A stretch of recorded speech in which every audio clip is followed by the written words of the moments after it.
Hola amigos, nuevamente saludamos al director del Museo Gustavo de Maeztu, Gregorio Díaz Cereño, y vamos a seguir hablando del monasterio de Irache. El otro día habíamos llegado hasta un pasaje en el que hablábamos de la liturgia del monasterio.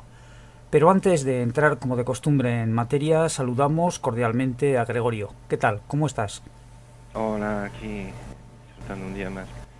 poder estar un poco en la radio contando historias. Me parece muy bien y sobre todo tan estupendas como esta, que es nuestra historia, la del monasterio, y la que tenemos Ujú. prácticamente en las manos. Te escuchamos con agrado. Después de todas las simbologías que hemos hablado y demás, y un poco un elemento muy importante que es importante en el Imperio Romano y luego empieza a serlo a través del mundo eclesiástico en la Edad Media, es el mundo de las representaciones del teatro tanto litúrgico, digamos, tanto oficial, como el teatro profano, el que generalmente se lleva a cabo en los espacios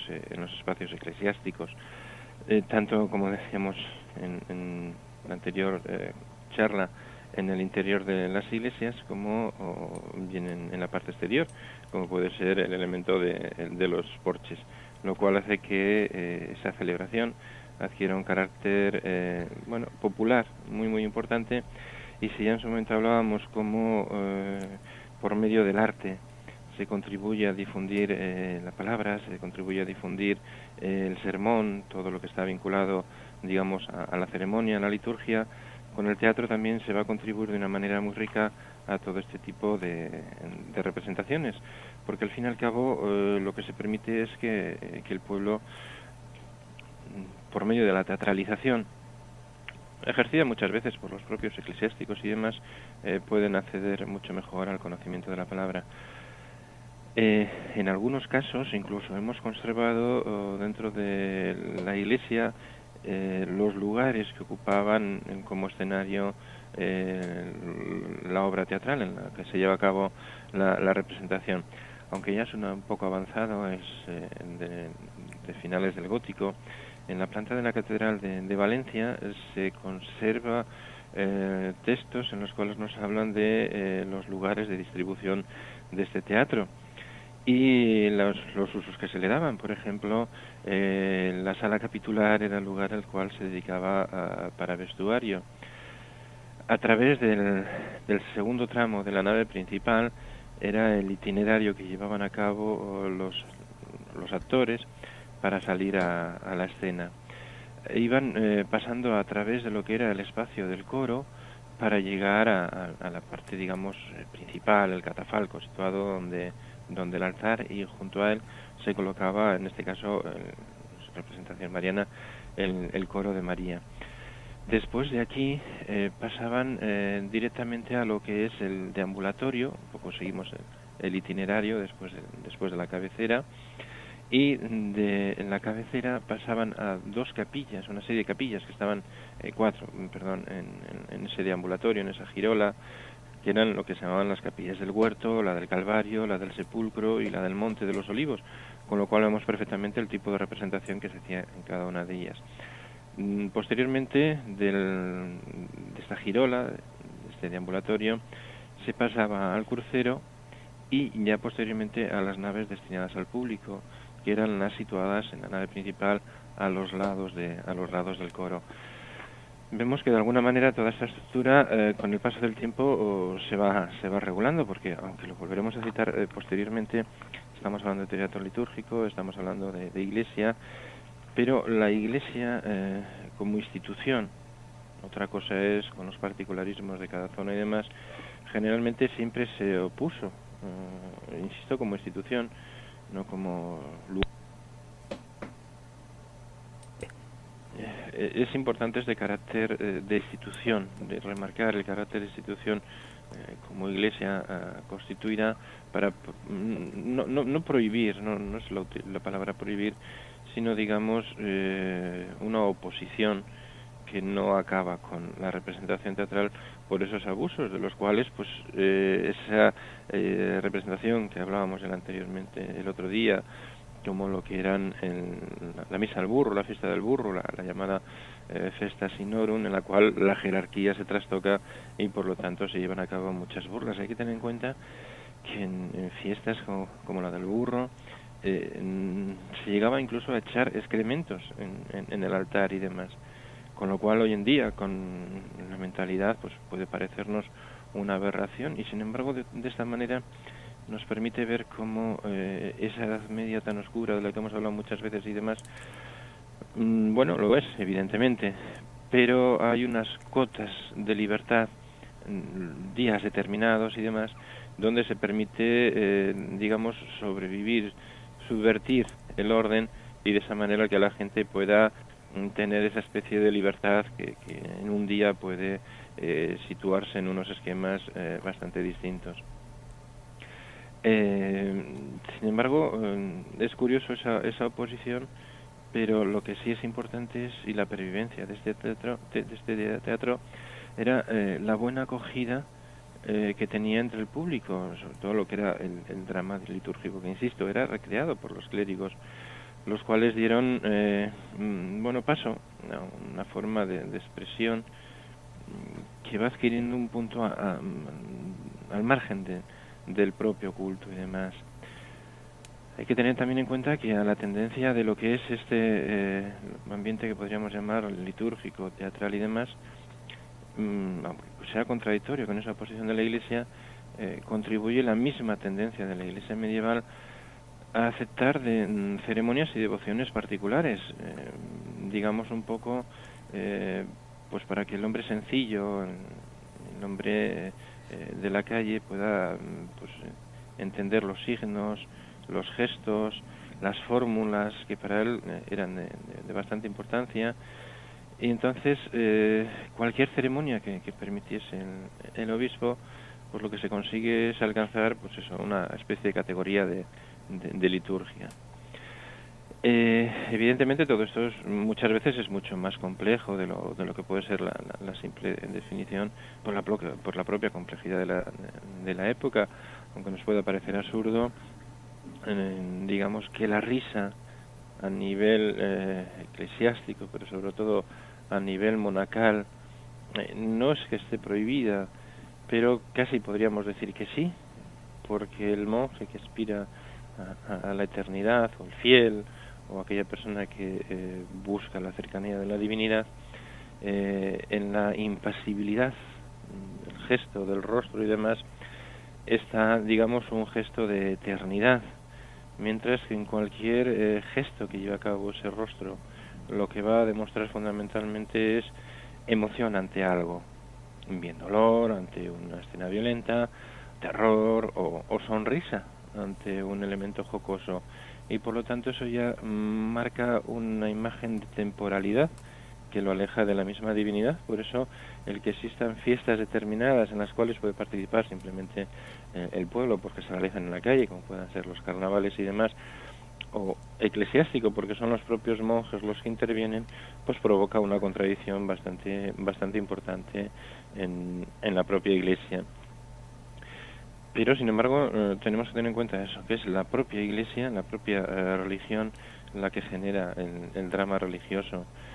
el drama litúrgico, que va a partir generalmente siempre de la ceremonia central del cristianismo, que evidentemente es la celebración de la misa o el sacrificio, lo que entendemos como sacrificio incruento de Cristo. Esta teatralización de la liturgia medieval evidentemente se va a producir en un momento en el cual sobre todo lo que existe, ya lo hablamos en su momento con Honorio de Batán y el mundo de los sermones y demás, es el momento en que existe la voluntad de explicitar, de mostrar la palabra por medios del gesto, el vestido, el decorado, la música, la propia forma dialogada de los textos, todo ello en función de algo muy importante, y no nos debemos de olvidar que prácticamente hasta principios del siglo XX, incluso en muchos sitios de nuestra propia Europa, casi la mitad del siglo XX, la presencia del analfabetismo es total y absoluta, y todos estos elementos de los que hemos hablado ahora fundamentalmente son para hacer más comprensible el sentido de la liturgia, del acto de la liturgia. Evidentemente esto es comprensible sobre todo porque con la dramatización del rito y el teatro, que viene a ser de una naturaleza bastante semejante, con temas iguales de visualización. Cuando hablaba antes de los sermones de Honoré d'Autun, ya hablábamos como incluso en los textos medievales del siglo XII se le dice al monje cómo debe de actuar por medio de gestos para recalcar mucho más lo que es el mensaje. Entonces esa, digamos, casi como en el mundo actual del teatro, esa visualización y armonización de la palabra y del texto. Es evidente que además de esto pues va a haber otra serie de circunstancias importantes para el desarrollo, como el canto litúrgico, la difusión de las interpretaciones alegóricas, la riqueza de ceremonias, las devociones particulares, que hace diferencias entre diversos lugares y que son muy importantes, que no forman generalmente parte de la liturgia, pero que poco a poco fueron encontrando su sitio, acabaron encontrando su sitio en el calendario litúrgico. No se nos debe de olvidar eso, que es que participa el pueblo, disfruta el pueblo, pero sobre todo el pueblo entiende liturgia, teatro, arte, van muy unificados, sobre todo insistiendo en lo que hemos ido hablando en charlas anteriores. La Iglesia está policromada en el interior, la Iglesia cuenta historias en el interior, y parte de esas historias lo que están, permitiendo es que el público acceda visualmente, pero es que parte de esas historias también van a ser escenificadas teatralmente en la Iglesia, y por lo tanto de alguna manera se convierte en una especie de cuadro vivo. No es algo tampoco ajeno a la contemporaneidad en la que nos situamos hoy en día,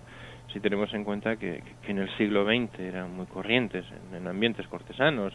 o incluso luego también en ambientes populares y demás, en colegios, en escuelas, tanto laicos como eclesiásticos, la escenificación de cuadros, la escenificación de las meninas, la escenificación de, el 3 de mayo, cuadros importantes y demás, donde los alumnos o profesores y demás se vestían y componían lo que era la representación del cuadro. Todo este mundo de esa liturgia que vemos, sobre todo lo que quiero recalcar muchas veces es que no hay tanta diferencia muchas veces entre el hombre de hace 700, 800, 1000 años y muchas veces lo que es el hombre actual. Sin embargo, no tenemos que olvidarnos que lo que hemos hablado al principio de ese teatro del imperio y demás, ese teatro en líneas generales lo que va a hacer es desaparecer, pero esa necesidad medieval de representación,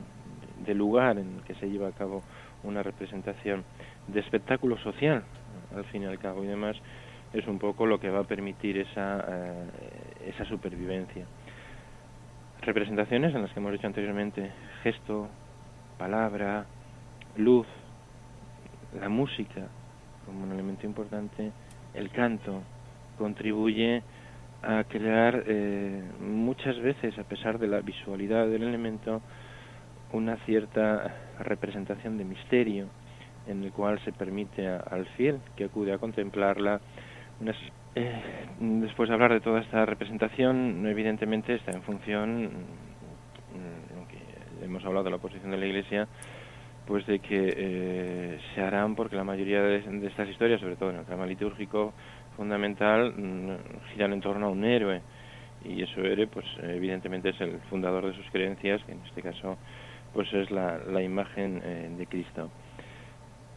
representada por el sacerdote, como hemos dicho anteriormente, o el monje. Y volviendo a Honoré d'Autun,